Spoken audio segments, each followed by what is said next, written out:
What's going on, everybody, and welcome back to Season 2, Episode 52 of Hit the Books, the podcast where we dive deep into the world of sports and sports gambling. Each episode, we break down the latest news and trends, provide analysis, and offer up our best bets and betting advice. So let's jump into this week's episode of Hit the Books. On this week's episode, we got some college football to review, what we think's happening this year in college football, plus some news in the NFL and NBA, plus our power rankings and more in the MLB.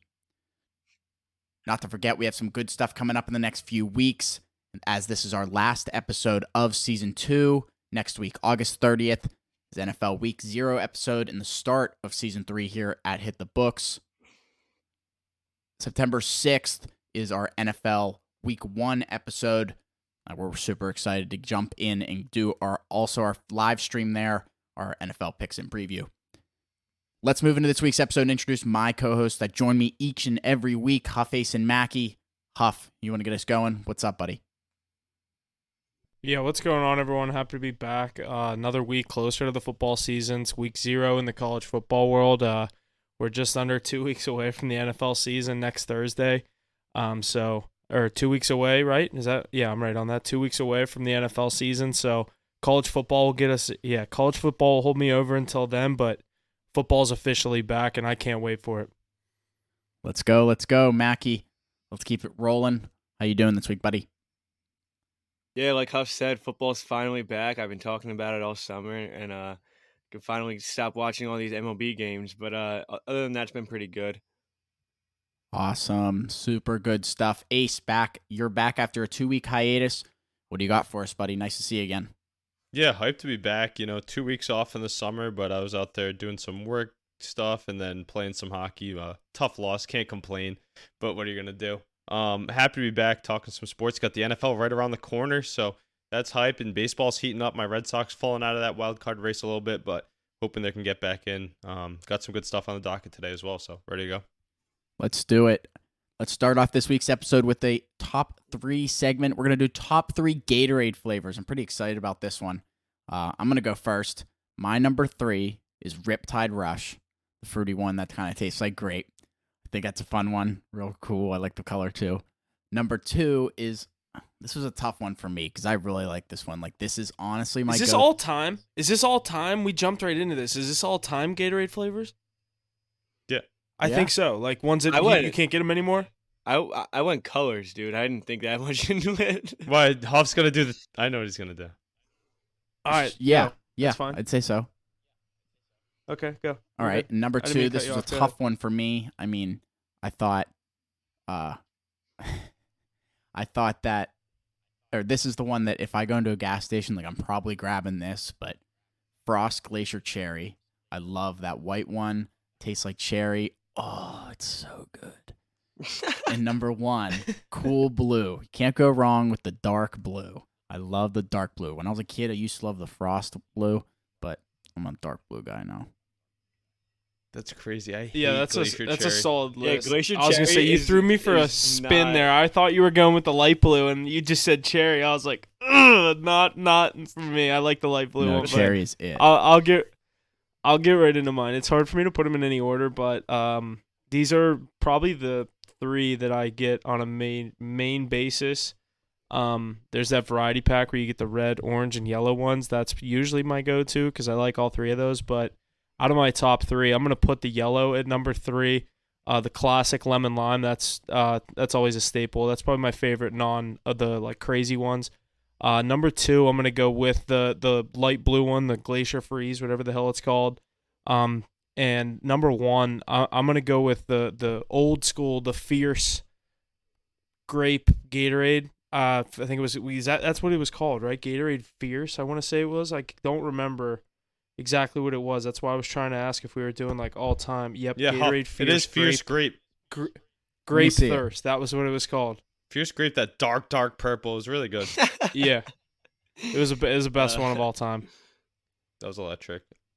Let me get into mine because I have some similarities between the 2 of you. Yeah, Huff, that's an honorable mention if I could ever do one, because I remember coming out of hockey practice and just slugging a Fierce Grape Gatorade. Like, the flavor was so strong. Dude, so good. But all right, here I go with mine. So Coming at number 3, I had that Frost Glacier Freeze, the light blue one as well. At number 2, I'm surprised a lot of people, you guys didn't say this one as high, but the Lemon Lime Yellow, that's like the vintage color. That's like a go-to. I'll have that every time, especially associated with sports. Had that so much. And then at number 1, I've got the Riptide Rush. Jesse called it out, but that's my number 1 pick. I think that's like a mix between the Glacier Freeze and the grape. So it absolutely is, because it's not full on grape. Yeah, exactly. It's like a lighter version of it, but those are my 3 by far, like any day. But you could hit me with any Gatorade and I'm still drinking it, like honestly. Except for the Glacier Freeze. I'll leave the white one in the fridge every time. You guys suck. You guys are real Gatorade fanatics. When I was thinking about this, I was thinking colors. So I'm gonna rattle off mine right now. Orange, light blue, dark blue. And I don't know what they're called. I couldn't tell you what Glacier Freeze, whatever the hell you guys were saying. No, there's 3. You got one of them right. Orange. Gatorade. Gatorades are colors. They don't have names. Cool blue, really good. Do you say light blue then dark blue? Yeah. Wow, yeah. I agree with Jesse's take that like the cool blue you age into it, but I had to respect the light blue. Yo, you guys are like had it sponsored or something. I mean, don't even get me started, dude. Guys. Huff, I thought you were gonna say they're Tiger listening. Gatorade. You remember that back before the Tiger Woods? The scandals, Tiger ones. the I Tiger was gonna Gatorade do that, was and then on I the remembered bench. the Fierce. Yeah, and then he got Fierce hit is with all good, the too. charges. They pulled that. Mackie, clip. how do you feel about strawberry kiwi? All right, what color is it? Pink. Nah. There's a strawberry watermelon, I believe, actually. Powerade flavors are next Orange. week. Oh yeah. Powerade. As long Not as a it's big not Powerade 0, guy. hit me with all of it. But you're going nipple top Gatorade. Come on, right? Like at the gas Yeah. station. Or dude, if you can. can still find it in a can somewhere, that was Oh my god. Gatorade in a Huff. can. That was Literally fucking tasted different. electric. The dark green can. Yeah. That was electric. Or the powder, like in the locker room, you take one of those home from Todd Gookin. You pull it out of the. Those. Yeah. I was gonna say you pull it right out of the tub. Use it for other stuff too. But yeah, I think those are good lists. Great starting segment there, boys. Top 3 Gatorade colors. Let's jump into this week's episode. Just 15 days till the start of our NFL regular season. I know we're all super pumped. Don't forget about our live stream that we will be doing each Sunday morning on various platforms. I am very excited about that as well. Let's start off this week's episode in the NHL. As of today, superstar forward Austin Matthews has agreed to a 4-year deal with Toronto as the Maple Leafs ink him to a deal worth $13.25 million annually. Huge deal there for the Leafs. Austin Matthews staying in Toronto. Ace, you want to take it away on this one? Yeah, I kind of want to just say I told you so. I think it was either Mackie or Huff saying he's going to Arizona. I'm like, no way he's going to Arizona. He's staying in Toronto the whole time. I mean, it's one of the biggest spotlights in the league, and he's the man out there building a Hall of Fame career up in Toronto. Hate to see it, though. Huff, is that you? I don't know. I think we were both just trying to speak it into existence because it would have been cool, but I don't know how realistic I actually thought it Yeah, I was. don't But really I like this move for Toronto. I mean, you're securing your number 1 guy. Give him whatever he wants. Give him the blank check. I like a lot of the moves that Toronto's made this offseason with Domi and a couple of the other moves they made, Bertuzzi. But I don't know. You gotta ink up 34 up the middle. I mean, he's the guy that you want there for the next 4 years. Yeah, agreed. Maybe this will get him out of the second round now. Yeah, definitely playoff accolades do not go into this $13.25 million deal. That's a bag. But he deserves it. I mean, I would he's give it to him every definitely- day. I he's mean, one of the best in the league. I'm Top surprised 5. they only inked him for 4. It's a 4 extension, wasn't it? Yeah, but this was his last year of his contract. Oh, gotcha. Imagine him on the open market. What do you think he could have gotten? North of 14? Maybe. What's McKinnon make? Under 16? No, I think think he makes McKinnon more just than got yeah, I think he's Oh, at he- max. I think What it's is like it now? 16.5. I was thinking of his old Yeah, salary, McKinnon's like that's why. 16.5. They gave him like as much as he wanted. And That's he was like, mad. "Yeah, I'll take it." Yeah, well, It's crazy. It's considering nothing compared he's- to these other leagues. Comparing him to Anthony Simons making $30 million a year over in Portland. I mean, it's really Or some not, bench receiver in the NFL that makes $22 million a year just because of his name. But in a salary cap era, I mean, 13.25 is so much tied into that guy. He better stay at a 100-plus point rate for every season. I I'd buy stock in that guy any day.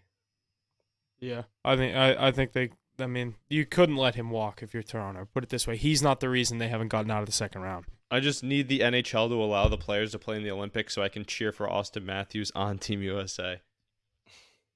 They used to do it with JVR back in the day. They said they were possibly coming back with that. Is that still a thing? Is that still like I bet in you the it's kicking talks? around, 'cause none of these guys have done it. This generation hasn't been there, so they definitely want to get their flowers. Connor McDavid on the Olympic stage needs to happen.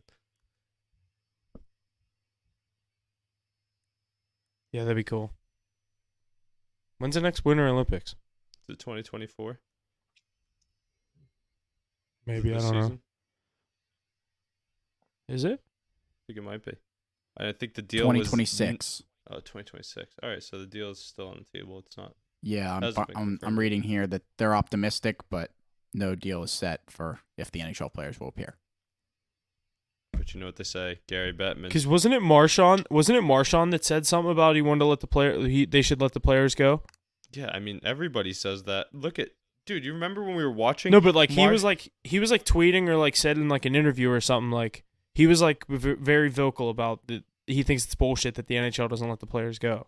Probably. He's pretty vocal on Twitter with everything, so I wouldn't put it past him. He's done it before too. I think he's lifted the gold with the I think he was on the team when Sid scored the golden goal. I think it was Bergeron, Marchand, and Crosby. Yeah, I think that was their line. That's so steez. That's ridiculous. And they all were in their true fucking prime. That was crazy. Yep. And that's when Team USA was weak. I think if we get it nowadays, Team USA might take it to him. Get the Kachuk brothers Matthews, out there. The Kachuk, Kachucks, the Hughes, Eichel. Matthews. You get all the Hughes. There's Ottinger in net. Swayman. Dude, they'd have a nice team. Fox on defense, Mackie, your boy. Fox, McAvoy, Quinn Hughes. Let them play together like they did when they were 9 years old. All these guys, yeah, right. That'd be insane. That would be Literally, hype. Yeah, and then all the new young kids like that are rookies this year. Obviously Exactly. not Bedard, but like who are the other kids that I'm forgetting? Fantilli and Cooley, are they American? everybody wasn't this coming year? up nowadays is American. Yeah, that's what I mean. Troy Terry, Mackie, is he American? Trevor Cooley? Zegras. Yeah, but he was last year. Oh, yeah. I'm just thinking like all the young guys. Yeah. Cool. Not saying so, like yeah. just the rookies this year. Yeah, dude, we'd have a nice team. They should do that. Canada would just still have just as nice of a team, but probably better. Yeah, always. I mean, the goaltending maybe might be a little bit weak nowadays up in Canada, but We'd hang with them though. You'd probably give it to like Carter Hart. he sucks. Nah, I don't even know who they would give it to. We'd give it to? Probably Hellebuck. Yeah, we'd give it to Hellebuck, Ottinger, and Swayman would be the three. That's a great three. Better than Jimmy Howard at the last time we went. Jimmy Howard, Jimmy Ryan Howard and Miller, Ryan Miller. John Gibson. Craziness. Alrighty, let's jump into this next point here. The Tampa Bay Lightning have signed forward Brandon Hagel to an 8-year contract extension worth an annual average value of $6.5 million. How much longer does this team have to build on their dynasty here in Tampa? Huff, what are you thinking about this one? I don't know too much how I feel about this. I mean, he's been a nice player there, but as far as the question is how much longer does this team have to build on their dynasty? They looked defeated last year, obviously coming off all those cup runs, but I'm interested to see this team and how they kind of bounce back from their first, obviously, non-Stanley Cup final appearance. But it's going to be interesting. Obviously, an aging team like a lot of these other teams in the East. So, but they still got the studs like Stamkos and Vasilevsky and net. So Kucherov out there. But Ace, what do you think about this one?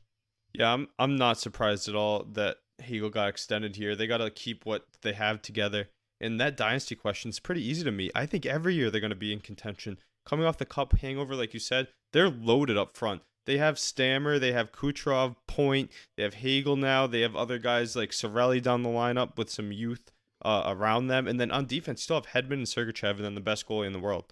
So, I mean, they're going to be in the hunt for years to come. I know a lot of these teams, like we have a great Eastern Conference right now. but I still think that they're the team to beat year in and year out. They've been there, done that. Bona fide stars on that team all around. Mackie, what do you think about this one? I agree with you with them. They're going to stay relevant for many years to come, but I don't know about their cup runs anymore. They had their 2 and 3 years, That's 3 and what I 4 was years, saying. whatever Yeah. it was. They're still team is still pretty stacked, but the depth got them a long way, and they just don't really have it anymore. So I mean, They've they're moved still, on from a lot of their depth. yeah, exactly, but they're still like a very skilled team, very talented team. Like you said, they're probably the best goaltender in the league. Hedman on the point, which is huge, and the star power in Stamkos and Kucherov and point, but the depth isn't there, and the East is crazy now. And they got bumped last year first round to the Leafs. Leafs finally get out of the first round, so I think I don't know. I think they're gonna be kind of stuck in the mud for a few years here to come. I think they have the longest. That core, they have the best core. It's gonna be together for a while still. I think it was that lack of defensive depth really that got to them. Because you remember when they were winning cups, they had guys like McDonough and Girardi on the point, still playing Yanni big Gourde minutes. was a huge Alex depth Killorn, piece there, Andre too. Palat. Obviously you lose all that. I think they'll be able to find guys to fit the mold because you have at least 4 or 5 really good players right now. And they'll have some young guys pop in, eventually find ones that work, but they got to get stronger on that defensive end. I like to think of them as that Penguins dynasty that they had in back-to-back Cups 2016, 17. They stayed relevant for a few years, but they're getting to the end of that era right now and still trying to stay relevant over there. So I don't know. I think the Lightning are a lot like them. Yeah, I think they're a lot still. I think they're still a lot closer to their prime than those Penguins have been of recent, and I think they also have the best goalie in the world. What about in 2017? There was, Crosby and Malkin. Letang, As long as they don't let you know how the Penguins let Fleury go. As long as they don't let Vazzy go, I think they'll be in contention. But that's the thing. Sooner or later, they're going to have to decide, are they rocking with them like the Penguins did with this core, and look at the situation we're in with 3 aging pieces, and we just brought in a 30-some-year-old defenseman in Erik Karlsson. Are they going to decide to move on from maybe a Hedman or a Vasilevsky or a Stamkos, and one of them not retire at Tampa Bay Lightning? You know what I mean? I don't see a scenario where they don't. Maybe Kuch. I could see Kucherov move on. If they aren't good ever. I think Stamkos. If they're not good, he would be the best trade deadline. They would get so much for him at a trade deadline. Yeah, this Braden Point, he's like an unsung hero out there as well. He's really good. I think he put up 60 goals last season. But I think that's the kind of guy they'd want to keep. Yeah. Sergachev and Point are your young guys building around. That's why Hagel too is a good one to have. He had some good chemistry. He popped off for them last year, honestly. Where'd they bring him in from? Chicago? Trade deadline. I was like, yeah. I'm trying to think of a couple of their depth pieces they had last year. We're saying like Can't the year we just right played, now. Pat Maroon and Anthony Cirelli. Anthony Cirelli's a good piece down there. I was gonna say Cirelli's not bad. They brought in the guy. Didn't they bring in Tanner Youngkroke? Yeah. Or no, Tanner Youngkroke's Janot. Tanner Janot, yeah. But not as I'm good as looking it at once their was team with right now. Killorn and Palat and Gourde. No, it's like guys like Glendening, Cirelli, Janot, Nick Paul. That guy had a good year for them last year. Yeah, he's okay. He's obviously nothing special. Kept his name in the lineup. Yeah. I think it's that lack of defensive depth. Like I said, like what are some names on the back end there? And they had injuries too with Hedman and Sergachev. I think it's like Chernak was there, right? Their team. I'm looking at their roster this year. It's Bogosian, Chernak, Calvin DeHaan, Victor Hedman, Sergachev, and then just a bunch of guys I've never heard of. Yeah, besides those top 2, there's really nobody back there that is any good. So it'll be interesting to see. But I think they'll be relevant in cup contending for that whole Hagel contract. Vasilevsky is going to be 30 by the end of this year. He's still young. He's got probably 6 years, 7 years left to be in one of the best. Yeah, goalies in the league. goalies are usually pretty decent in age. The hips start to go. Yeah. His first surgery. Especially when you're that big. His first surgery, you'll know that it's the end. I'll tell you what, though, there's never a bad time to bet Tampa Bay Lightning with that Stanley Cup futures bet. You know they'll always be in the hunt and make the playoffs. Probably get it at pretty good odds nowadays, too. I bet you they're at least the 5th or 6th team. bet they're even higher than that. You think? I don't know. Let's find out. I was gonna say I'll look 5 at, through I'm 7 pulling is my estimate. They are 7th. All right. At plus 1,400. See, it's not bad bet. You know they'll be there in the postseason. Avs 850. I have them at 11. Really? Yeah, plus 2,000. Dang. I have them plus 2,000 as well, Mackie.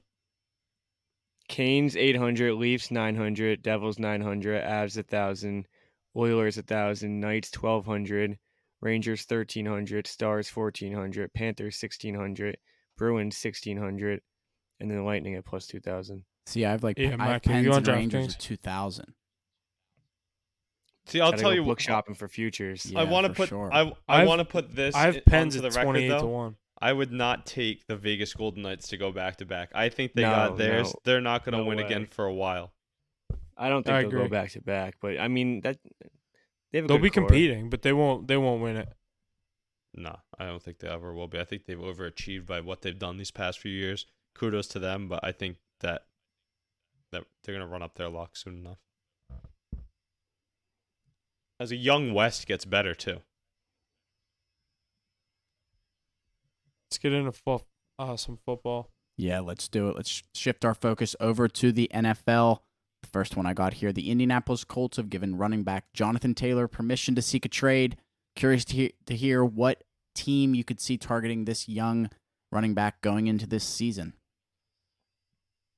I saw on ESPN today, or I got an ESPN article, there was supposedly 6 teams that have reached out to the Colts and 2 that have made legitimate offers for him. Tried to look and dig and see if I could find out what any of the teams were. Didn't see anything. No luck finding that. But a team that I'd be excited to see him go to. I'll give you one in the NFC and in the AFC. Mackie, the NFC. I'm going to go with your Dallas Cowboys. I'd like to see them go out and get them. Obviously, they could perhaps be one of the favorites to come out of the NFC.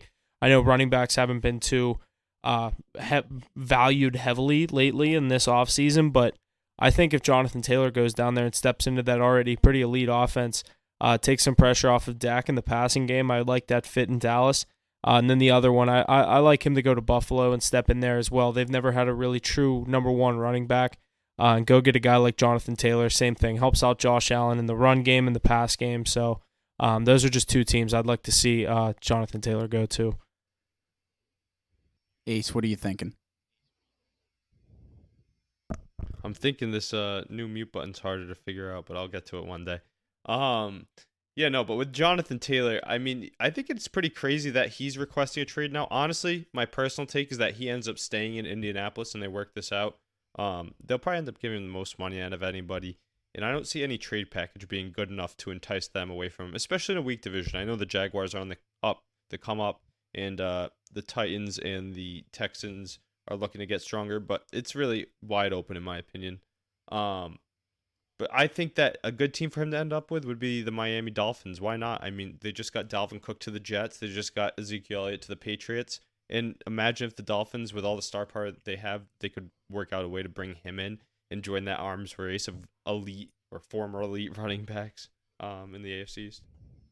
I like them. I like him going to the Dolphins. Huff, I don't think he's going to come to Dallas because Dallas just spent all this money. And what are they going to go do? Overpay a running back when they have just put all their chips in on Tony Pollard? I think he'd be a good fit. It just doesn't fit what we're going for right now and with our money situation. I'd like to see him in Miami, though. Miami with all that offensive star power already. Throw probably a top 5 running back in the league right in there. They could be pretty damn good. Good stuff there, boys. Let's shift it down south. The Tampa Bay Buccaneers officially named Baker Mayfield as their starting quarterback for Week 1. Not really a surprise here, I don't think, but any comments on this one? They'll win 4 games. I think it was this more year. of a I was going to say, I think it was more of a surprise that this wasn't, I mean, I don't know if it was a surprise that it wasn't a given because there was reports that he was having a legitimate quarterback battle with Kyle Trask down there. Kyle Trask, shout out the So- Florida Gators GOAT, dude. They should have went to the college football playoffs, but the guy threw his shoe. Remember that? No, I don't remember that. I don't remember that either. Against LSU, it cost them the chance to go to the to the SEC championship, and it was 3rd down, and they made a crucial stop. The cornerback on the Gators took the shoe of a player on offense and threw it. It got an unsportsmanlike conduct, 15 yards, 1st down. Florida loses the game now, and then Florida misses the SEC championship. Kyle Pitts never plays again for Florida. He sits out the remaining games, and they don't go to the college football playoffs. Kadarius Toney was on that team. Kyle Trask, that was a crazy. Yeah, one. I knew Kadarius Toney was on that team. They were a wagon too. I just in didn't know college about football. that game. They were a wagon, but no. I mean, yeah, that's crazy though. But Baker Mayfield got to watch out for the backdoor covers now. You know he loves those 4th quarter comebacks. He loves usually them. He falls loves short. them. In games where he's really has no business being in, just throwing a late touchdown to cover a 12.5 point spread. I was gonna say he's gonna be getting a lot of big spreads down there as a buck with that team, I think. At least he likes to chuck the rock up, though. I'm a big Mike Evans guy, and I was hopefully gonna say he has options. he has a big Rashad arm White too. out of the backfield. I don't think he's bad. I like him. He likes to play in shootouts, so you could watch for Evans and Godwin to blow up a bit this year. Because he'll throw his turnovers. He'll throw like 300, 2 touchdowns, 2 picks, 3 picks. But It's a terrible division too. So you win a few games you're not supposed to, and you could find your way in the hunt with 7 wins going into week 18. it's funny though because I'm high on these young teams. I really like what the Falcons have. A lot of young options on offense. Whether or not they pan out is the question. But look at you got Ritter, you got Bijan, you got Drake London and Kyle Pitts. I mean, they're all supposed to be pretty good. So that's who I'm hoping pans out. But I don't know if I'm betting anything on them. I think the Saints win the division, but Just because with they're the 9 most wins. sound veteran team. They have the most. Yeah, I like this. Exactly. Yeah, you're not wrong. That's And the safe pick. The defense to back it up as well. We were talking about that divisional odds a few weeks ago. Last time I was on, I remember they were still at everybody's plus to win that division, so it might not be a bad bet to look into the New Orleans Saints to take home that division. Plus 130, I think they're at. Yeah, I mean, Yeah, I got him at plus 130. I did take that actually. Derek Carr, the only quarterback with winning experience. So, be interesting. We'll talk about that as we get closer. I do like the value on the Falcons to win that division though, but I'm going with the Saints. I'm just taking the Saints. I thought the same thing. I was like they should be at least like closer to even, but plus 130, I'll take it. And the Falcons are a sleeper team. I mean, they could pop off and like nobody's business, especially with how bad the NFC is. They have the highest ceiling and the lowest floor. They could be so good. They could be pretty good or really bad. You think they have the lowest floor? I think lowest floor in the division's got to be the Bucks. It's got to be, right? Bucks are definitely the lowest. I think Yeah, they but have I'm the potential to win 2 games this year. But literally all 4 teams have the potential to win the division. I don't think the Bucks really do. Defense. I'd say the other 3. They're not even good. None of them are actually good. So literally No, anybody. but the Bucks don't really have anything going for them. Defense. I think the Saints could be pretty good. Like, they don't even have the best defense in the division. No, I don't think Who? so either. But I'm saying Bucks. like they have championship pedigree on their defense. I mean, I take that into account Yeah. a little bit. They had Tom Brady on the team. But the defense played well. Remember, they won some games for him. Oh yeah, definitely. But I don't know. That wasn't the backbone of that team. Shaq Barrett, Devin White, Levante David, Vita Vea. Those are a good front 7 at least, especially against inexperienced offenses. But I don't expect much from them. I don't. The Panthers are a really weird team. So many question marks, coaching question marks. That scares me a bit. Is the coaching. But the Falcons high ceiling, but is Ritter good? Derek Carr. I mean, it's got to be Derek Carr and the Saints, really, right? That's what I'm saying. Yeah, it's gotta Yeah. get Derek Carr. The defense is solid, right? Solid defense out there. Lattimore, Demario Davis. Got a few other guys, right? I personally am starting to think Bryce Young might not be that good. I haven't seen it. You gotta. We'll revisit Why? that week 4. Yeah, like why? Because I think he's in a no that He can't and see I over think his he's in a line. tough situation. His line's not good either, and so he's going to be in a tough situation from week 1. Like Who's their ball carrier too? Chuba Hubbard. That rookie Bigsby. Kingsby. Did they draft him? I don't know. Yeah. Yep. Tank Bigsby. I believe is his name. Yeah, I don't know. Panthers might have a tough year. But their They have a good defense is defense, up and but coming. yeah, Brian they have Brian Burns Jace and Horn. J.C. Horn. Huff, did you know on the outside, though, know. think about that Falcons defense a little bit. They have Jeff Okuda and AJ Terrell with Jesse Bates. That's a pretty nasty secondary. Grady Jarrett on the D-line. And then I forget who they have another dude on the D line that I can't remember his name right now. Well, they have that linebacker who's really good. What's his name? Oh, we had one of our callers call into the show and bring him up. It was my uncle. He told me about it. He's like, oh, you forgot him. Is it Deion Jones, the linebacker? Yeah, I was gonna say, is he still there? Yeah. I didn't think he was still there. I believe he is. The Steelers play the Falcons tomorrow. Hold on, I'm looking at their roster. Let me see if I can find it. But on the other side of the ball, I know we hate on Kyle Pitts a lot on this podcast, but he has the potential. It's there. Drake London's really good in my opinion. You have Bijan Robinson with Cordarrelle behind them and LJR. I don't really know who their number 2 receiver is. Might be the guy with the long last name. The Falcons now have Bud Dupree. Yeah, he's not bad. I didn't know that. Yeah, Jeff Okuda, AJ Terrell, Jesse Bates. That's nasty. They have one of those sleeper cornerbacks that could be one of the best in the league. Grady Jarrett, and it's Inechkawu is the dude I was thinking of. I knew I was never going to be able to say that name. It's crazy. But yeah, give me the Saints on the Bucks. We'll take it right there. Hit the Bucks with the Saints. Alrighty, boys. The Baltimore Ravens preseason win streak has officially come to an end, losing 29-28 to the Washington Commanders on Monday night. The Ravens win streak spanned back to 2015, something like 24 preseason games. Does that sound right? Something like that. What do you guys thinking about this? And it came to an end of the streak of of the streak killers, the Washington Commanders. Left hand up, they got it done again. They took down my 11-0 Steelers. They took down the 8-0 Eagles. They took down the 24-0 Ravens. The Washington Commanders are the summer Super Bowl champions coming into this. I don't know if you guys saw them celebrating after the game. They were hyped to win that one. They truly acted like that kick was sending them to the playoffs, not into maybe week 1. I don't even know if they have another regular season game left, but all vibes are high in Washington. New owner. You saw his handshake on Monday Night Football. That was the most awkward handshake thing I've ever seen in my life with Joe Buck. I don't know if any of you guys saw that. Have you seen the clips? He wasn't going for that. He wasn't even going for a handshake. Yeah, he wasn't going for a handshake. And Josh Harris looks at him, reaches his hand out and just shakes it, and then realizes it was not, and then he puts his hands on his hips. That was too funny. But it's a brutal watch. Yeah, I don't know. The funniest part was when he went down on the field, when they were about to win the game, he was down on the field. I'm like, do they really think this is a playoff game? Yeah, that's the best they're gonna get this season. They're gonna win 5 games this year and just figure out about that name for next season. But I bet on the Ravens, and this is just punt the ball. It's 4th and 12 in your own end zone. I had it's preseason. I told you. I was gonna say. I told you. I was I liked Washington, but that 1.5 was tough. As soon as I got that 6.5 points, I loved it. Yeah, I mean it's kind of crazy how the Commanders played their starters into the third quarter.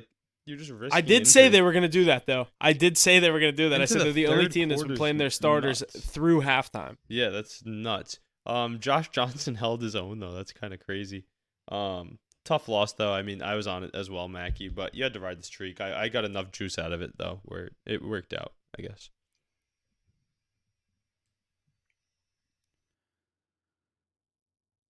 With that, boys, we go to ESPN. Stephen A. Smith made allegations on ESPN's First Take talking about how wide receiver Stephon Diggs was not happy with his current situation in Buffalo.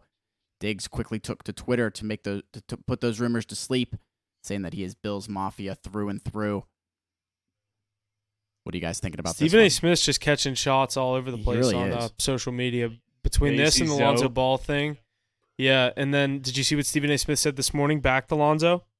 No, but I saw the he was MJ Steph. He goes, what'd you say? I saw something about his MJ and Steph. Yeah, MJ texted him and said Magic Johnson's the best point guard ever, not Steph Curry, but we'll deal with that later.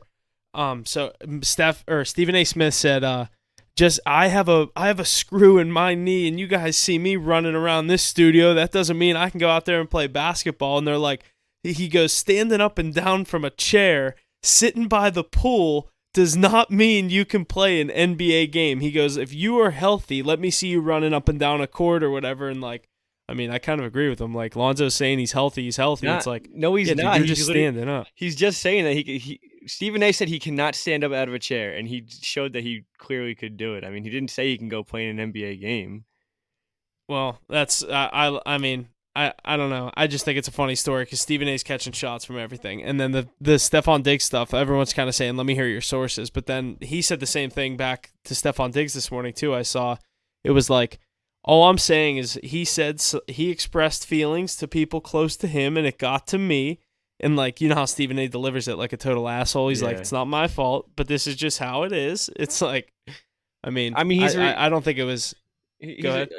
That's what he does. He reports news. I mean, he's not going to say things that he hears about. It's going to draw attention. Yeah, exactly. So, I mean, it's nothing against him, but I don't know. I like Stephen A.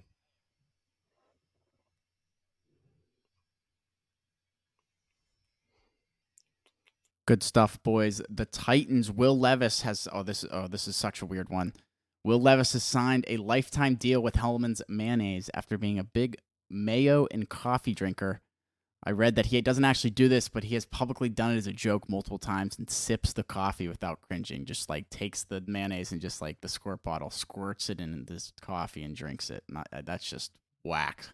That's nasty. I mean, I feel like he's been planning this this tandem partnership for a while with the way he's going about it. Why else are you doing that? Exactly, right? It's funny. I think it's all good. Worked out. Works out. I mean, he's not a starting quarterback, and he's getting a nice sponsorship right there, so can't complain. Mayo kind of creeps me out, so I'm not a big fan of this. Yeah, me too.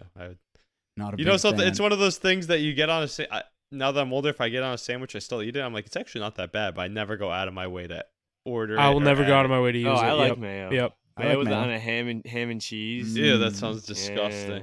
All right, well, Very don't good. yuck my yum, bro.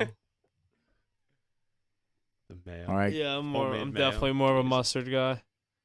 Alrighty, up to Seattle. The Seahawks rookie wide receiver JSN, I'm not going to try to say his name, is out for 3 to 4 weeks thanks to today's wrist surgery. This injury comes at a tough time for the Ohio State product. Seahawks without their rookie wide receiver for the first few weeks.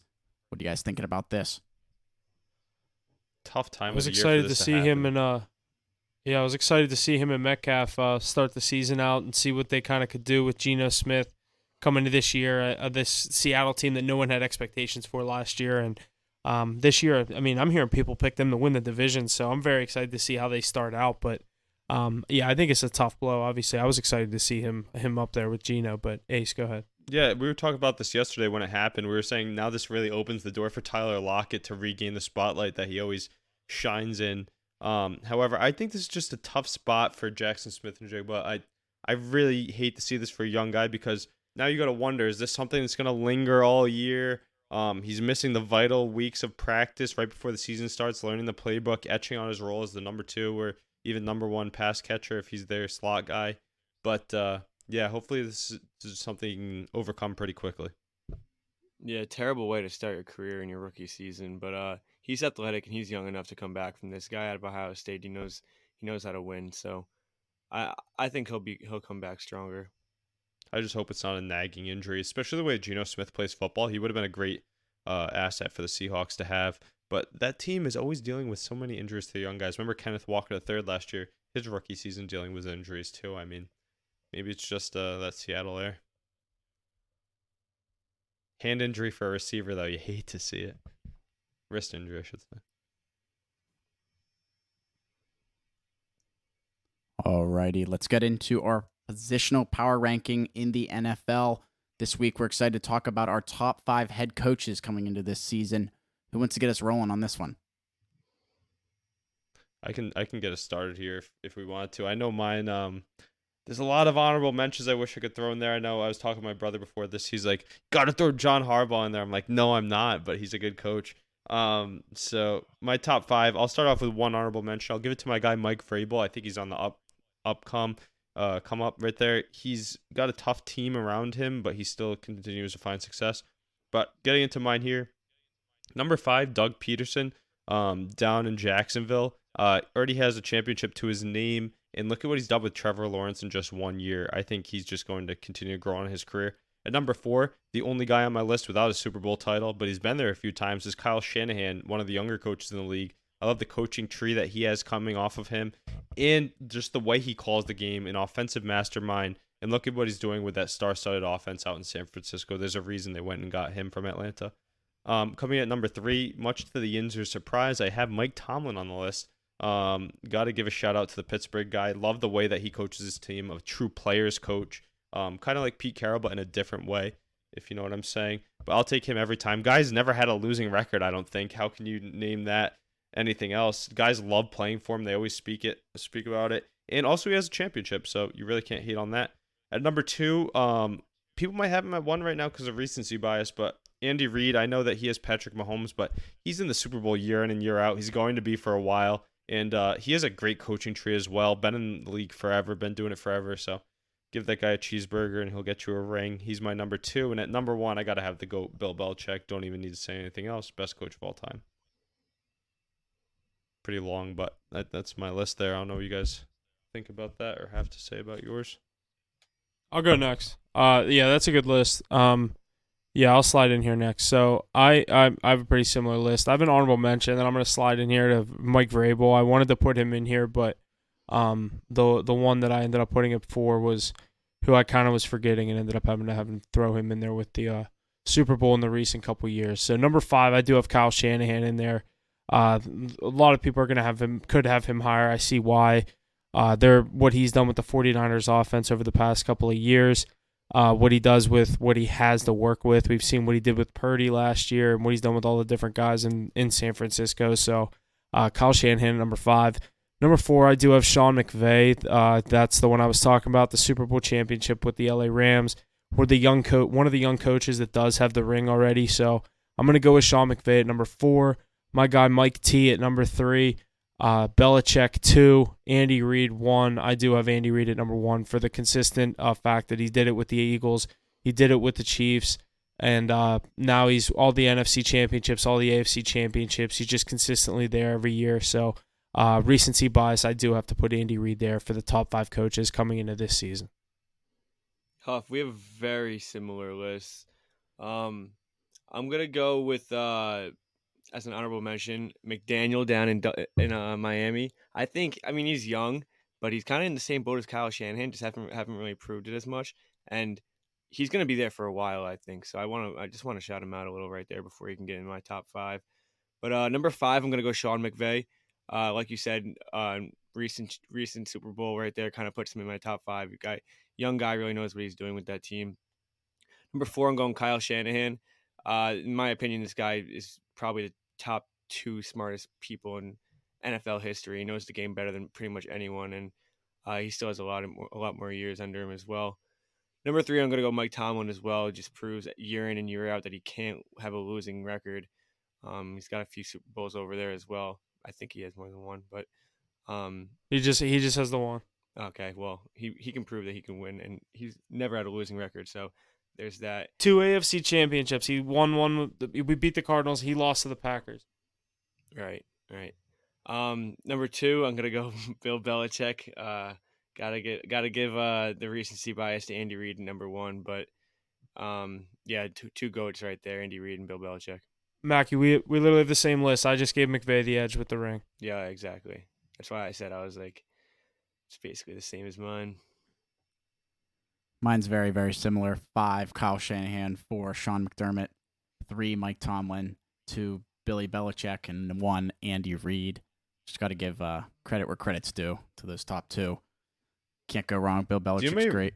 Do you know how many rings Bill Belichick has? Yeah, Tom Brady has 7. I think Bill Belichick has like 11 or 13. I loved Bill Belichick. I really did, but he has not proved one thing since Tom Brady has left. He hasn't even won a playoff game. Yeah, I mean, couldn't you say that about Andy Reid with Patrick Mahomes? No. But he did it with the Eagles, too. He won playoff games with the Eagles. Did he have a Super Bowl, though? He went to the Super Bowl with the Eagles. Does Bill Belichick have a head coaching Super Bowl without Tom Brady? No, not head coach. His only head coaching been in New England. But that's over 20-something years. It's crazy. Whenever you have these arguments, it's always funny because people are like, "Oh, Brady had Belichick," and then when you have the other argument, it's like Belichick had Brady. It's so funny. Well, Brady left and won, and Belichick. No, I know. Was left but you should hear the Brady. That's what people use as the Brady argument too. I think it's a combination of both. Yeah, definitely. I'm not taking anything really away from Bill Belichick, but what was I gonna say? Some other name. I'm surprised you guys have Sean McDermott up there. My brother said that to me as well, but I'm like, what has he won? I don't know. I think they should go further with the talent they have. I think he's a talent-driven team. I'm surprised no one else gave Doug Peterson love, but you guys do hate the Eagles, I guess. Is that why? yeah, kind of. I mean, you can definitely put him up there, but there's also, I mean, you can also put. I wrote down in my notes, guys Mackie, I'm happy you said it might be Daniel, because I wrote in my notes some up-and-coming guys. I just want to call out 3 of them. I think Brian Daboll, really good head coach as well. Great offensive coordinator. What he did with that Giants team, I thought they were dog shit, and they went to the playoffs and won a game. Mike McDaniel, and then I like Matt LaFleur up in Green Bay. I'm eager to see what he can do without Aaron Rodgers in the way. Yeah, I'm a big McDaniel fan. I love him. He's a Shanahan tree, right? It's crazy. I like those lists right there. I value the winning and championship pedigree a lot, though. That's why John Harbaugh and Pete Carroll, those guys, I might put the honorable mention. I went with the Vrabel because I like the way he coaches. Players coach like Tomlin. But personally, I think Carroll and Harbaugh are probably ahead of him because they both have those rings and they're always in the hunt. Pete Carroll is definitely right outside for me as well. Especially look at what he did last year without Russell Wilson. Yeah. And he was a Patriots head coach for a while. He's been doing it forever. He brought a new mantra to coaching in the NFL. He's the true, not like Vrabel and Tomlin where he's like a dog and they're basically players that are coaching, but he's like builds a great atmosphere there. Harbaugh too. I mean, look he coached a transition between Joe Flacco, this white pocket passer, and Lamar Jackson, a new era running quarterback, and he's had success with both. That's nuts to me. Bro, the Phillies are about to fucking come back again. This is ridiculous. Oh my God, it's 5-5.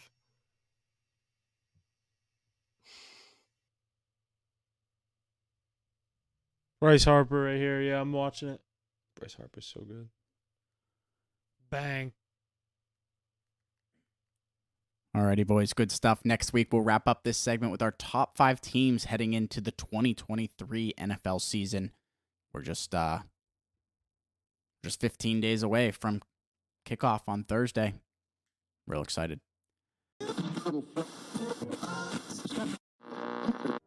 Are you struggling with a lack of access to captivating entertainment and media? Are you faced with constant judgment and ridicule from friends and family for your inability to respond appropriately to sensitive situations? If this sounds like you might be suffering from being emotionally dead inside. But it's not too late to make a change. One Nothing Podcast is a newly available treatment for being dead inside. Taken just once every 2 weeks, One Nothing could make a world of difference. By combining carefully measured dark humor to the amazing original formula of grisly fatalities, One Nothing Podcast has successfully entertained thousands of people suffering from death inside. And with access across all podcast platforms, treatment has never been more readily available. But don't trust my word. Here's some real-world testimonials from a few of our listeners currently undergoing treatment. From consistent doses of One Nothing Podcast, my posture has greatly improved due to being kept on the edge of my seat. The One Nothing Podcast comes on, everybody be like, shut the f*** up.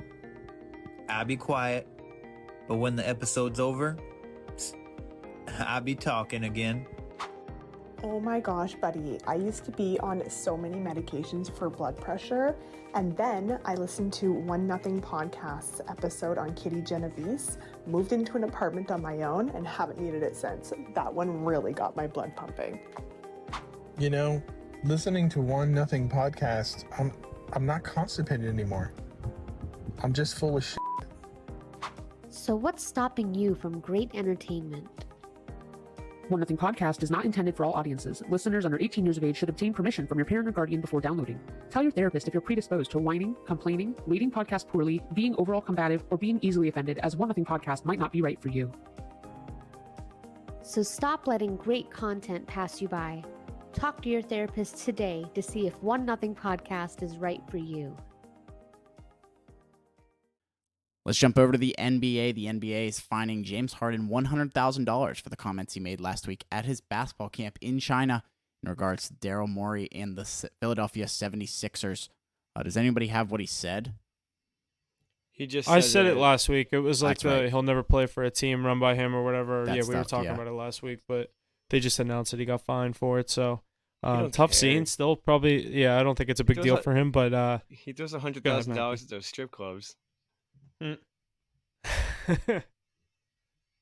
don't think that's hurting him too much, but I don't think we'll be seeing him back in Philly personally.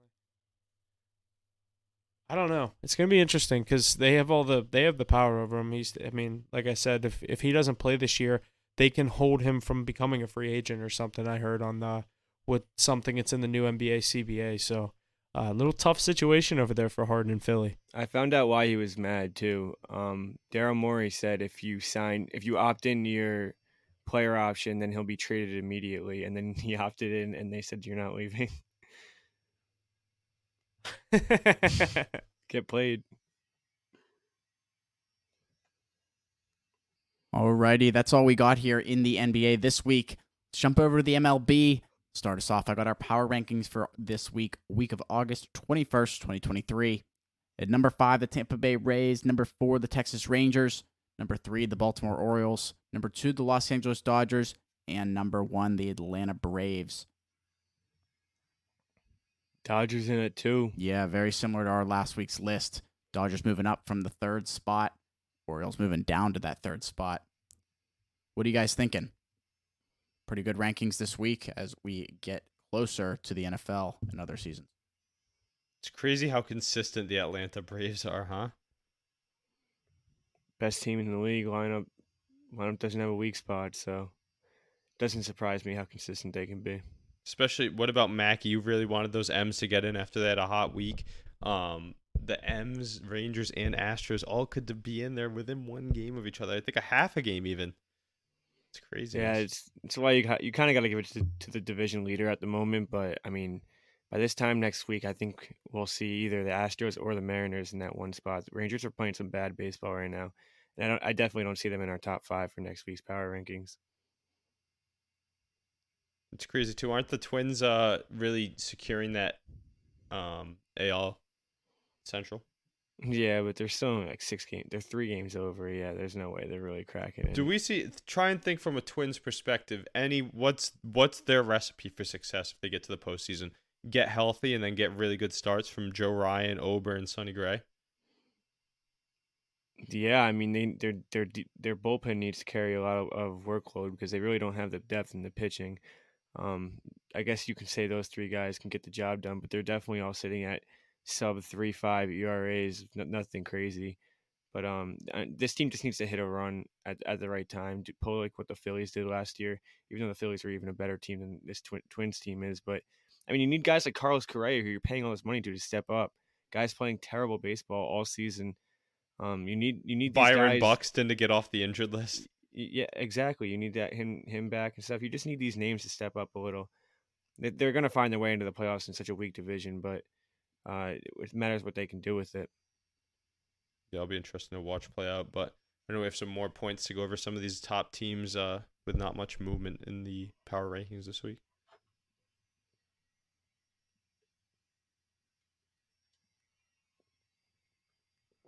Good stuff, boys. My next point here in the MLB is Eddie Rosario becomes the 7th player of the this year's Atlanta Braves to reach the 20 home run threshold as the Braves continue to rack up the accolades this season. Those Braves just continue to pound on the rest of this league. What are you guys thinking? They are... Oh, it's currently locked. I can't see the odds, but they're currently leading the leaderboard to win the World Series. What are you guys thinking here? Yeah, we just kind of talked about how stacked this lineup is, and 7 players to reach 20 home runs is... I don't even know if the Mets have 2, but it's pretty crazy that a team like this is just performing so well, all clicking at the same time. They can have 3 guys have a bad night, top 3 guys have a bad night, and they can still put up 6 runs every night. So it's just, this team is one of the best teams we've seen in recent history. Like Mackie said, that lineup's so complete. Even with like interchangeable parts, you have Travis Dearnard, and he can play for Sean Murphy, the All-Star, when he's not so hot, or give your catchers days off.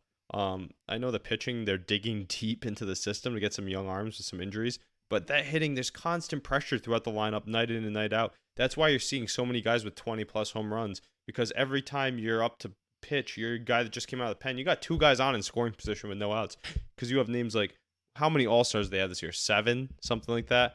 So that makes these players around them even better, and they come up in clutch spots, and they're getting the job done, feeding off the energy that Ronald Acuna gives to the whole lineup.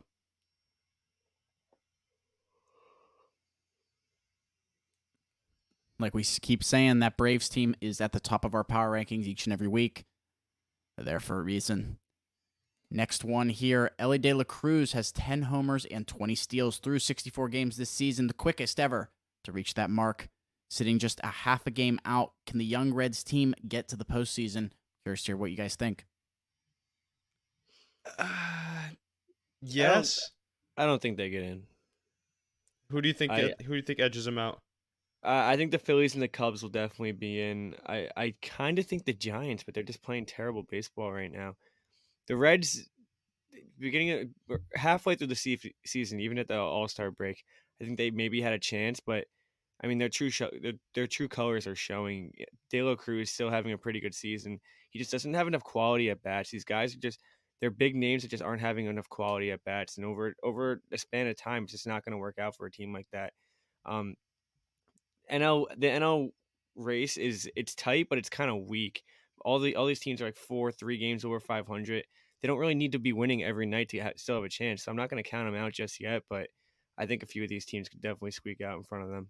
Yeah, Mackie, it's funny that you say the Giants, because I think we went to this topic just before the All-Star break started, and you guys both lean towards the Giants making it. I'm going to stick with the Reds. I think they're electric, and like you said, you only have to play just above 500 baseball to get in with the landscape of the wild card race right now. And I think they can do that. They have enough power throughout the lineup. Spencer Steer, Matt McLean, Elly De La Cruz. They brought up CES, but they have like a lot of guys that can pop off when needed. I know their pitching is not too great, but I'm not high on the Giants. I think the Marlins fade out a little bit. I'm not even that high on the Cubs, but yeah, I think the D-backs. Phillies are they're another team. They're in that same boat. Like, I'm higher on them than I am the Giants, but I know they're a little bit further back.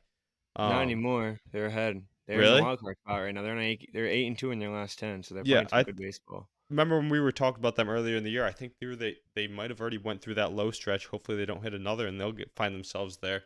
But I think they have more potential than those teams listed. I like the Reds and the Diamondbacks after the Phillies to get into the wild card. You don't have any love for this Cubs team?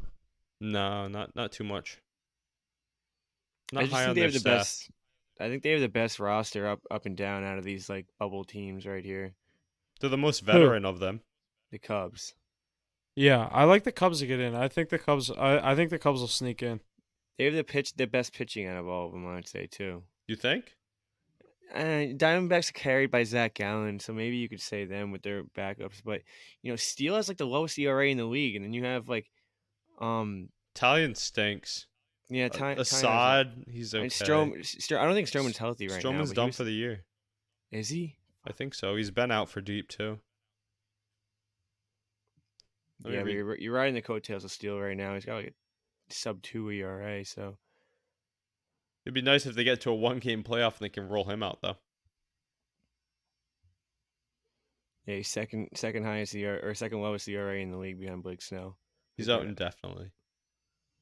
Stroman with a fractured rib or some shit. Tyon needs to definitely pick it up. Yeah, for sure.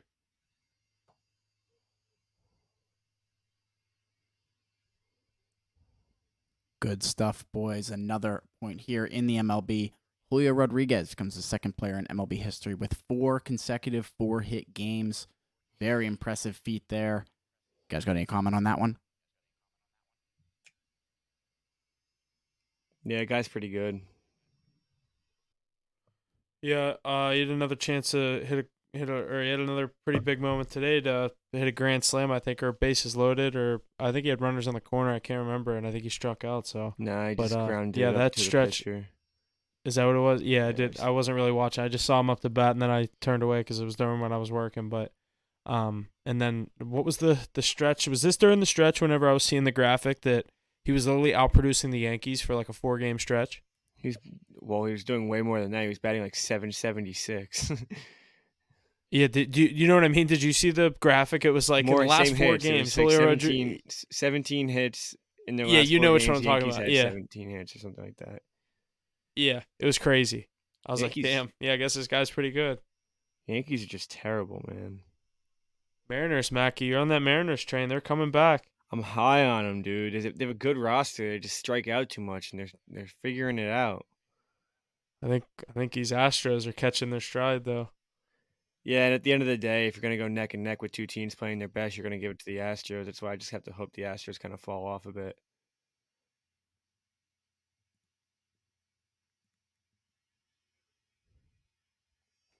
Last point I have here in the MLB is, do we think the Tampa Bay Rays can hang on to a playoff spot with the pending Wander Franco situation and Shane McClanahan out for the remainder of the season? 2 big pieces to the Tampa Bay Rays as they fall down our power rankings throughout the season. What are you guys thinking as we gear up for MLB playoffs in about a month here?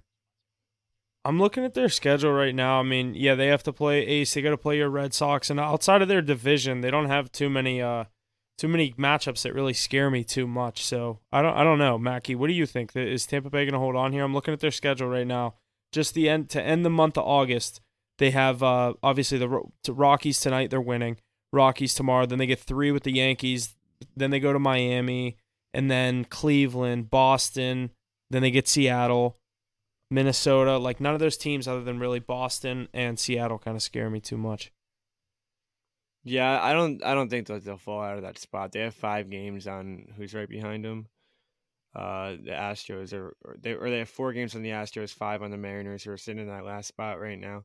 If they fell out after starting the season 27-3, that'll be pretty detrimental. And Could you imagine? Yeah, that'd be one of the worst fall parts of from what I can remember at least. But the team's still good. I think they'll definitely make the playoffs. I just don't think that they're very dangerous once you get there. Yeah, Yes, I that's a agree good way to put it. Even though when we least expect it, they usually pop off. You know what I mean? Like Randy Rosario, postseason player, those young guys that can come up. If they can get there, they can make some noise and they can scare a team. But I don't know. They got to stick around. They keep winning games. If the season ended today, they'd be playing the Twins in the first round, which is a good matchup for them. Great If they can win a matchup. playoff series, we know what that lineup can do. So They feed off momentum too. So if they Yeah. could grab a series, you never know how deep that's what I'm the saying. Whoever gets the Twins is a pretty decent matchup, I feel like, out of those wildcard teams. definitely. Same thing as like the Bucks last year. Cowboys got drawn the Bucks. It was like a walk in the park. Yeah. That's why I like the NBA better, where it's just 1 through 8 seeds. The top 8 teams make the playoffs. The Twins should not be in the playoffs for being 3 games over 500. All those teams in the AL trying to make it in, you got to snub out the Blue Jays, who are 14 games over. Red Sox are only 6 right now, but they'll probably finish a little better than that. I'm watching. I just turned on the Rays game. They're the last leg of this parlay I need. Grandier hit the ding. I don't know. I took Brewers, Reds, and Rays. When Brewers were tied, Reds were up 1, and I just Rays obviously didn't start. Judge homered 1-0 Yanks.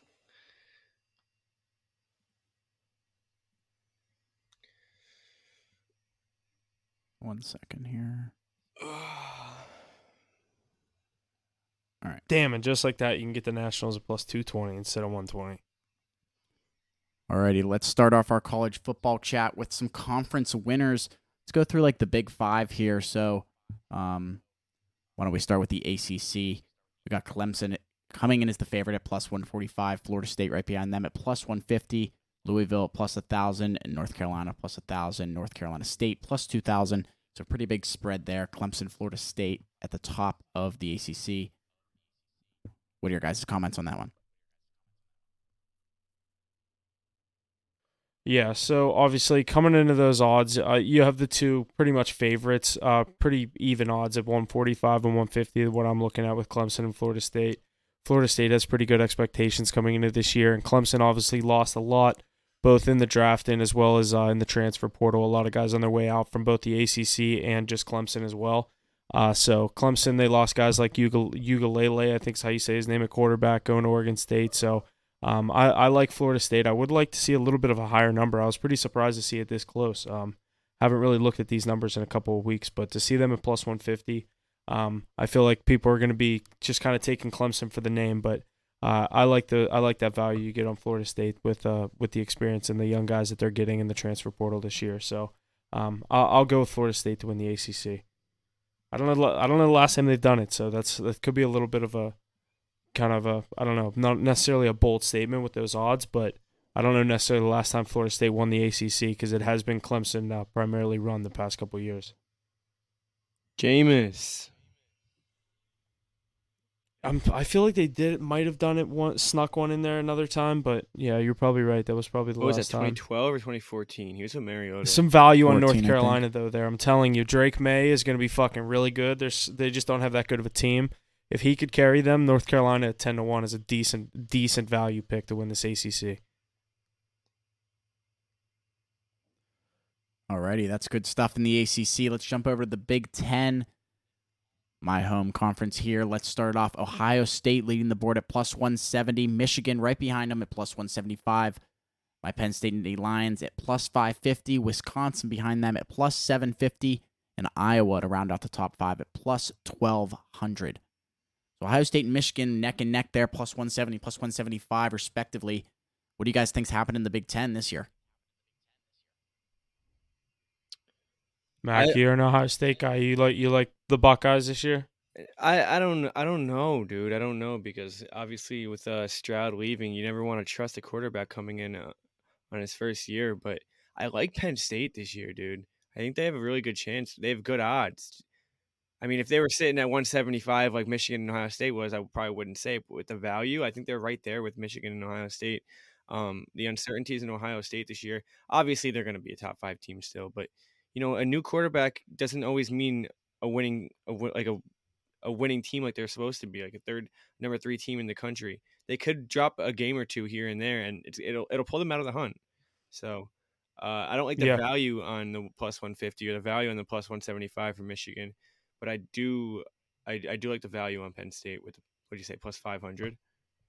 550. So I'm right there with you. I think I just don't think there's going to be enough going for Ohio State. I think it's the easy pick to take them as a recency bias on what they've done in the past. But between the value at Penn State at 550 plus 550 or what Michigan has done with their running game and what they have coming into this year, I think if I am taking one of those two favorites, I'm going to probably go Michigan, just because I think they're going to be the better team coming into this year. But I like Penn State at 550. That's probably my true pick. I like their quarterback. I think it's Drew Aller, I think is how you say his last name. Not the biggest James Franklin fan. I've said that before, but I think Penn State, they got a lot of guys back. They got a couple guys in the transfer portal. So I think big things coming out of Happy Valley this year. Coming in the season, ranked 7th overall. First week is a 20.5-point favorite against my Mountaineers. So, yeah, it's going to be interesting. Jesse, do you know where the Ohio State game is? Not off the top of my head, but let me look. It's in Columbus this year. It's in Columbus? I think it is. Yeah, last year was in Ohio State. Last year was in Penn State. Yeah, Michigan's in Michigan in Happy Valley. Happy Valley and Penn Ohio State's going to have on the a road. tough time going into the shoe and winning a game. I would Very agree. tough I would time. agree. I think they're better off playing in the big house than playing in the shoe. But you got to win the game at home. You got to beat Michigan at home. It all depends how early on it is in the season. That's all that matters. It's October 21st. It's their That's perfect. 7th That's game. perfect. It's not November, What, December. in the shoe? No, in Ohio State. Yeah, in the shoe. Yeah, Sorry. Michigan, Penn State at Ohio State is when? October 21st. No, Yeah, that's dude, I think perfect. you're better Yeah, off that's- playing Ohio State towards the end of the season. When they're already like 9-0. Yeah. Yeah, I think Yeah, I see what you getting mean. them early is not what you want to see. Well, let's keep rolling through these college football conference winners. The next up is the Big 12. The leaders in that are Texas at plus 100, Oklahoma behind them at plus 350, Kansas State at plus 500, Texas Tech at plus 1,000, and TCU rounding out the top 5 at plus 1,600. So big spreads there. Texas just well ahead. What are you thinking of? Yeah, I don't have a fancy pick here. I think this is the year Texas actually kind of does something with Quinn Ewers and they get all the big recruits every year, all the 5 stars. So I think this is the year Texas finally does something before they go down to the SEC. Maybe, but you're crazy if you bet on them.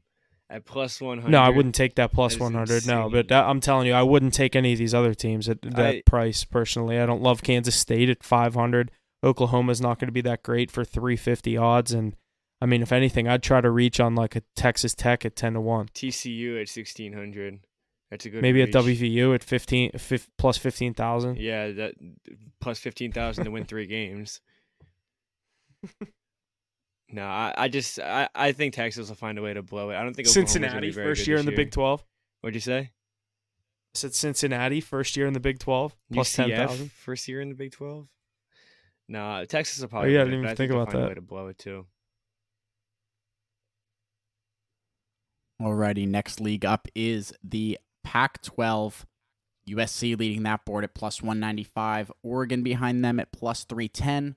Washington right behind them at plus 320. Utah plus 550. And Oregon State plus 1,100. What are we thinking coming out of the Pac-12 this year? USC just going to take the cake? This has to be a trap, right? You're coming off I Caleb think Williams. it is, but I'll fall into it. Just give me the one with the best quarterback. I like USC. What is it? Is Oregon supposed to be that good this year? I mean, Caleb Williams just won a Heisman, and now he's coming back to a pretty weak conference. I didn't think Oregon was all that this year. USC also. Caleb Williams lost his 2 number 1 receiver, number 1 and number 2 receiver. Yeah, being a Heisman quarterback in college football, I mean, he's still favored to win the Heisman as well. I like Caleb Williams. Yeah, I think I like USC. I'll take USC at that price. I'll fall into the trap with that one if it is a trap. game's got to be in Oregon. Yeah, probably. You're right. It seems a little too easy, but that's one of the ones at that price that's worth taking. Alrighty, let's hit the SEC to round out our Power 5. Georgia is the favorite here. Our first minus odds, minus 115 for them. Alabama right behind them, plus 300. LSU plus 450. Tennessee plus 1,400 with Texas A&M also at plus 1,400. What are we thinking here? SEC, Georgia, also the national championship odds leader at plus 220. What are you guys thinking about this one? Bama for the value. I would never take a conference winner at minus just because of how many things can go wrong throughout the season. But if you can get Bama at plus 300 to win a conference, I don't care what they have going on this year. They have Nick Saban and they have the best recruiting class. Give me Bama plus 300. Yeah. That's tough because Georgia's far and away the better team in this situation. That's why they're getting that line. I'm huge on Carson Beck and Georgia coming into this year. Obviously, I think a lot of people are for the back-to-back national champion reasons. But, I think it's a good spot to take Alabama or even LSU at this spot at 450. But Georgia's going to win the SEC, in my opinion.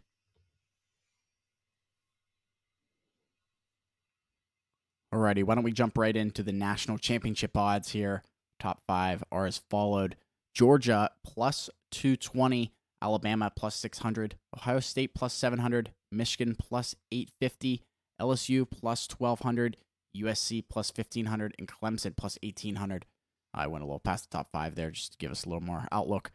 But do we see anybody other than the normal, Georgia, Alabama, Ohio State winning the national championship? LSU is good value at plus 1,200. I was going to say LSU, Michigan's not bad at 8-1, but they blow it. Like, I just can't take a future on Georgia plus 220 to win the national title. Yeah, it's crazy. But like I said, they're scheduled. They're going to be 12-0. They just have to win the SEC championship, win the first round, and they're in the national title game. Like, they have to win 2 games against legit teams. I don't know. It's not exciting, but they're going to be there. Just if you can get Georgia at 220 in the national title game, though, like you're going to love that. But you're waiting all year on a plus 220 future. It's tough. I agree. I think LSU has good value. Michigan has good value, but I don't know. It's tough to say they three-peat, but I think it's very likely they do. Alrighty, let's run through some of these Heisman odds here. The Heisman Trophy for this year, leading the pack, Caleb Williams at plus 500, Jaden Daniels at plus 1,100, Quinn Ewers, I think that's how you say it, at plus 1,300, Carson Beck plus 1,400, Jordan Travis plus 1,400 to round out the top 5. Caleb Williams going for two-peat. What are we thinking, guys? I like the value on, obviously, I just said I'm big on Carson Beck at Georgia. I think he's a freshman or sophomore coming into this year. I'm big on him. I like the value there at 14-1, and I also like the value on Quinn Ewers at 13-1. So those are the two that I'd be taking. Obviously, I'm big on Caleb Williams, and I think they win the Pac-12. But the value on Carson Beck and Quinn Ewers at 13 and 14-1 is crazy. So those would be my two picks there. Alrighty, we got a lot of good stuff to look forward to as the college football season is quickly approaching, starting just here around the corner. Make sure to keep an eye out for any plays that we have as we go into the college football weekends each and every week. Some UFC news here. Sean O'Malley knocked out Aljamain. Knocked out Aljamain Sterling at UFC 292 to capture his first ever belt, as he is now the current bantamweight champion of the world. The highly anticipated bout lived up to the expectations inside the TD Garden in Boston. Is now the great news for the sports moving forward. What are we thinking here, Ace? At home for you. I know you're getting more into the UFC than most of us. What are you thinking? I thought that was a great fight, and I was hyped. I was on Sugar Show ever since this was announced. I was looking forward to this fight all summer, and knocked him out in the second round. Had a great first round, very tactical. I mean, he was just like showing off that footwork and throwing so many fakes that probably made Sterling not want to wait to just attack, and which he did in the second round, left his face wide open. Sugar Show knock him out. I know Mac, you rode that too. Plus 205, I got it at. That's nice. Yeah, that was a crazy fight. I was at a bar where every single person had Sugar. Everybody bet him. So I'm not kidding. I don't know anyone that took Aljamain Sterling. Yeah, seriously. I know one guy that does. My buddy trains at his gym with him in Long Island, so he was devastated by that loss, but I don't think he was too shocked. I was surprised to see him at that big of an underdog. Like I didn't watch the fight, and I'll watch the big UFC fights. That was one I wanted to watch. I was just out in it; they didn't have it on, but I didn't take it. But yeah, that's obviously I don't know much about Aljamain Sterling, but the value on O'Malley there to get his first belt was crazy. He was injured. I'm sure people knew that. Sterling had so many like previous fights against big names though that he won. Though he took out Peter Yan twice. I mean, and if it went to the ground at all, O'Malley was losing that thing. But he did a great job to stay up. I mean, you saw even before he knocked him out, he fell down early in the second round, and then he comes back up with a knockout punch. But even when he was clenched in the first round, he didn't go down to the mat, and that was the biggest thing. And it was key that he got that knockout punch in early on. He kept his distance and just waited for his time and found an opening and just laid him out, and it was over from there. That was huge. It was funny because that was his first big moment, like first big stage on the UFC, first title fight for him, and he looked very poised and comfortable, and he owned the moment. And he's one of those guys that looks like he's going to be in the spotlight for a while. I don't know if you guys saw, he wants to headline a fight in the winter with Conor McGregor. That'd be something to watch for sure. Yeah, he was on McAfee yesterday. They were talking about that. Yeah, I love betting against McGregor. So if I can get O'Malley on one card and McGregor on the other, I mean, I feel like everybody, even non-UFC people, are going to tune in as the sport continues to grow. GC he also wants to knock out Gervonta Davis. He goes, he's so little. Yeah, right. He goes, they go, would it be a boxing match? He goes, oh, obviously. Like being like, yeah, those guys won't come over to our sport. Yeah, no way. The kicks that O'Malley can throw too. Yeah, Gervonta Davis's legs don't even go that high. I love seeing the thing that says for like 10 years ago or however long ago, it was like Sean O'Malley shaved his eyebrow for $50. Now he's bantamweight champion of the world. Crazy. He got the bag.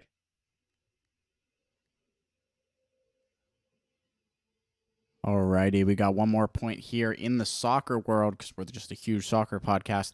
Lionel Messi and Inter Miami took home the League's Cup this past weekend as they defeated Nashville SC in penalties after neither team could crack the 1-1 tie. Naturally, Messi scored like he has in every game with the club to date. His 10 goals this tournament led the tournament, and they awarded him Best Player. So Messi just doing it again and again and again. Every time we talk about him, it's just more goals, more stuff here in the U.S. Any comment on that, guys? They played tonight. I just want to say, Huff, like, they played tonight. How Make sure often you get it in. have we been saying this before he even came to America? Messi to score, Miami to win. Messi to score, Miami to win. Dude, when they tied the one game, I was pissed. What was it against? I think it was Nashville. They tied, or Philadelphia. They tied 1-1. But dude, the one I got it. It was plus 165. Him to score and them to win. They won 4-0. It was like not even close. It's crazy the effect he had on that team, and they were like. And he scores the first goal every time. If I could bet first goal instead of any time, I'm just about to just start switching that. He's plus 250 he scores first. First goal. Dang, I might. Oh my might have to God, sprinkle Yanks are up that. 6-0. No wonder Huff they gave him all that money to go there though. Like they get people like us talking about it, and the guy literally scores every game. It's crazy. Yeah, it's electric. My brother just moved down to Fort Lauderdale, and he said, like, I asked him because he works for Publix, and that's like, remember whenever he was like spotted in a Publix, just like grocery shopping? I was like, I asked my brother if he heard about that. He was like, yeah, as soon as that picture released, we got like a massive email. I'm like, dude, that's just who he is. Like, because my brother's not huge into sports. I'm like, he is the largest athlete with the biggest following in the world right now, probably. Yeah, you're not wrong. I'm like, he just comes to America, and he's like, yeah, I'm just going to take over here and set up shop for a little bit. Get in the bag to do it. You see that island they designed for him? Yeah, that's the Saudis coming back for him. They want him back. They see what he's doing. They're like, what's US paying him? Oh, we can quadruple that times 10. MLS just growing just by build the second with Lionel Messi. Really is. You knew that was going to happen with him coming here. Like, that wasn't going to hurt the game at all. But, I don't think they were expecting this kind of excitement that a lot of just average fans have had. I think what has helped was that League's Cup, too, is like, I'm not saying that specifically because I know it's just a mid-season tournament, kind of like we were chirping the NBA for doing that. But I think that is actually pretty cool. I kind of looked into it. They invite a lot of the teams over from Europe or something like that. So it's not just the MLS teams. It's like an international tournament. And obviously Messi comes over and just ends up winning that shit, too. So just another one for him. It's not anything like crazy from what I understand in the soccer world, but I think the MLS being on the same time when there's no really other sports on other than baseball also helps it out a lot, at least from a casual fan like myself. When I'm kind of getting sick of watching baseball and I know they're playing, I'll turn them on for a little bit, or at least try to find a stream. You know what I mean? Yeah, I know what you're saying. I literally agree with all those points. It's electric. What time do they play tonight? 9? They play tonight? Yeah, I thought I saw they play tonight. League's Cup's over. I thought I saw they play tonight. Oh, the MLS play started back up? Yeah. Let me look. August 23rd. Yeah, it's not I would only tune in for Messi, and they play tomorrow night. But it is tonight. There's LAFC in Colorado at 10:30 p.m. So get some late action on. Oh, they play. I think they play Saturday. Yeah, they do. Saturday they play. Yeah, they play Saturday. They play New York. That's the only one I watch. Like, I'm just gonna tune in for Lionel Messi. Yeah. Well, I think that's gonna do it. Yes, boys, I think that does it. That's the end of Season 2 of Hit the Books. Lots of good stuff to look forward to as we are ready to jump into the NFL season. Week 0 episode next week to start out Season 3. Our live stream the first Sunday of Week 1, our NFL Picks and Preview live stream. Really excited about all this as we, again, get closer to that NFL season, just 15 days away. That's all I got. Season 2, episode 52 in the books. That's going to do it. You guys got anything else to add? Season 2, already through and through. Damn, that's crazy. But yeah, like always, thanks for listening. Show support on the social medias, like, follow, whatever you can do. Other than that, getting excited. Football season's so almost close. Mac Stick with Jones us. revenge time. All right, yeah. Let's It's not almost jump to those ace be kinds of conclusions. disappointed time. All right, you're wearing a Mets hat, buddy. Yeah, I'm disappointed. It's not as bad as those first round bump from the Bruins, is it? At least I have a cup in my life, Mac. You want to go down this road? Let's live in the past. I mean, you can't live in the present either because you All guys right, are shaving peace. their heads. You can't live in the present either. Yeah, we can. Look at How? my baseball team. We're in the wild card hunt. Where's You're not yours? gonna make the playoffs. Congratulations, you got a little closer. Yeah, a lot closer. A little. You guys sold the whole team. And we're both gonna be golfing at the same time. I mean, I don't know. We'll see. I think my teams have a better chance than winning than yours in every sport. But regardless, they're not going to. All right, we'll see. I mean, I have how many Congratulations. championships? How many parades for me? How many for you in your life? Yeah, I've already told you you're living in the past. But if you want to keep going to the championships, we can. There's no point in arguing. Hey, history repeats itself. That's what I say, my friend. Is this the 100th episode? Did we figure that out? No, I think it's next week. You're right. It's next week. Okay. All right. Episode 99. We're done. See you next week. I took Dodgers and Braves for tonight. I actually rode the Nationals plus 130.